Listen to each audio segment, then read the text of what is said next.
We're starting this over again. Okay, and we're back. I finished Mistborn a couple of days ago.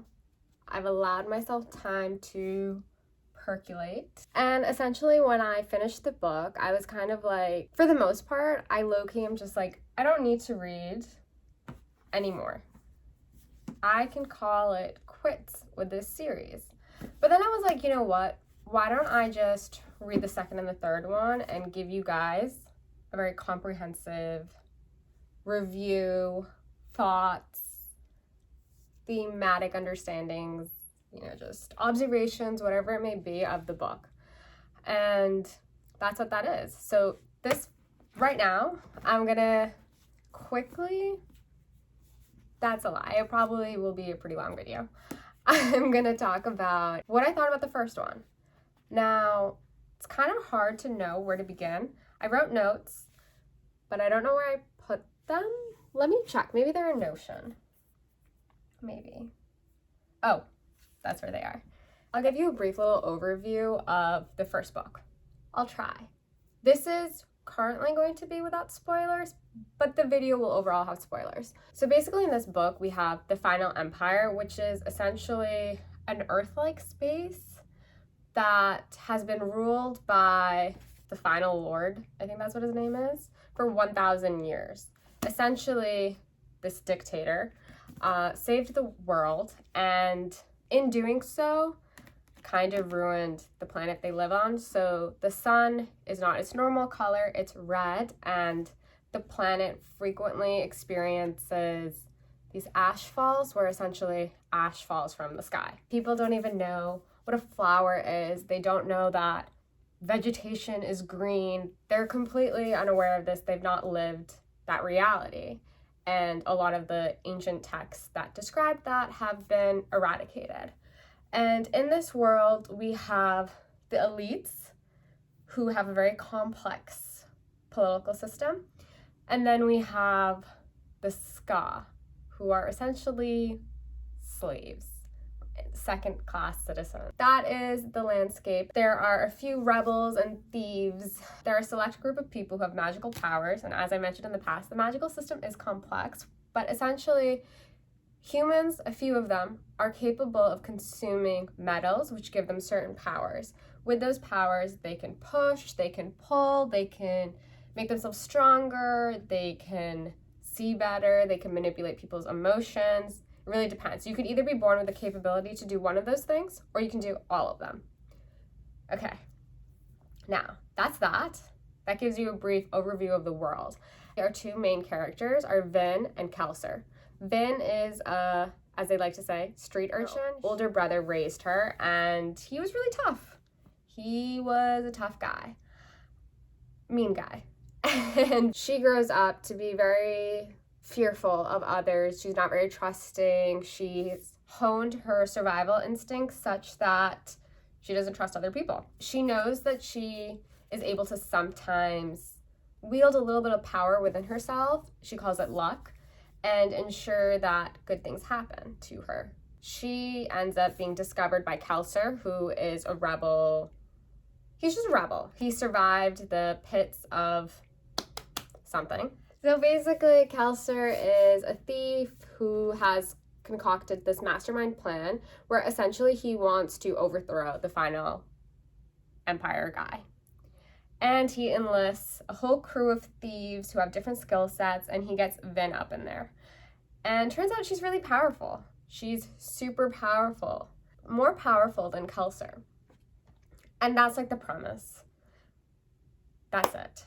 These two people find each other and are gonna change the world. That's the summary. This story has a lot of political things happening. It's a whole heck of a lot. I think, as I also said earlier, it's kind of written in the same way as Dune. Like, it gives me really strong Dune vibes. It is an interesting story, but I don't necessarily, it seems like a lot of people love this book and series, and I'm not sold yet. And it could just be because I personally wasn't that drawn to Vin. Not that I necessarily need to be. She was kind of whatever to me. Like, I have no real thoughts about her. I really liked Kelser as a character, that he was incredibly charismatic, as he's meant to be. And, you know, midway through the novel, I did kind of get the feeling that he's going to die, and that would be really unfortunate. Well, he did die. So that happened.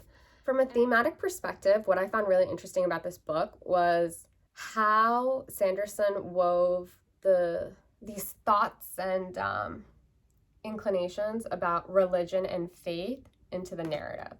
In this world, the only religion is that there isn't really much of a religion. It's just like this dogma that their ruler is their god because he saved them and he's lived 1,000 years. And Kelser keeps on asking about the previous like rebellions and prior religions to kind of he wants to understand how can he get the Ska population to revolt, or how is it that the resistant movements in the past that survived as long as they did, how and why were they able to do that?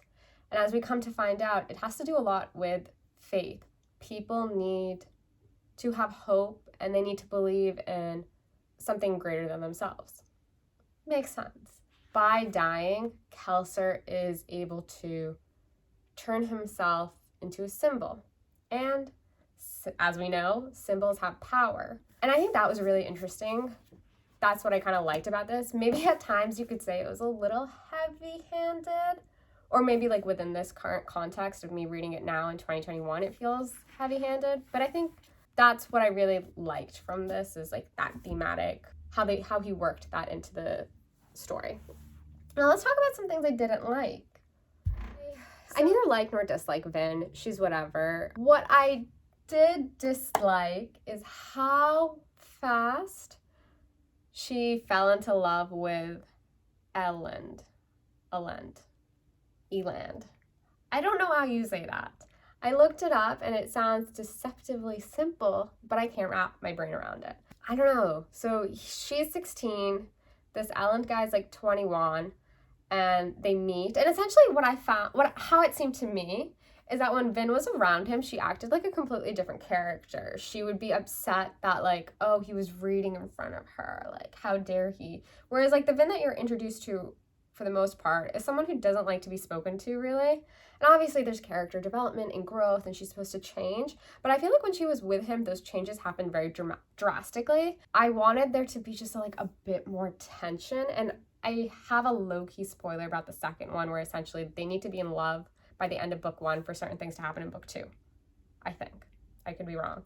But I still feel like it happened way too fast. And it's not that I'm opposed to the match between these two characters. It's just the romance element in this book was a little weak. Whatever. Yeah. And then like the scene where Vin cries, I didn't find that very believable either. Like, I don't know. It just, that wasn't my cup of tea. And I'm not going to lie, in the beginning, there was a few times where I thought that maybe Vin and Kelser were going to have a love connection. They didn't. And by the end of the book, they make it quite clear that Kelser looked at Vin as like a daughter. I guess is probably more telling about me, that I thought that maybe they would happen. But they didn't. And then also another thing is like towards the end of the novel, Ellen's father basically is like, peace. Goodbye, son. This is all on you. You got this. I'm leaving my wealth, my power, and giving it to you because the world has flipped and I need to get out and save myself. I did not find that believable. The way that they built that character of Ellen's father, I don't think he would do that. And then it made it like wicked convenient for Ellen to be crowned king. Whatever. I will probably get book 2 and book 3. From how I understand it, Sanderson writes these books within a certain universe. Cosmere? I don't know. I don't know if I necessarily will read some of his other books, but I'm, for the sake of the video, willing to see how things pan out. We'll see what happens. Until next time.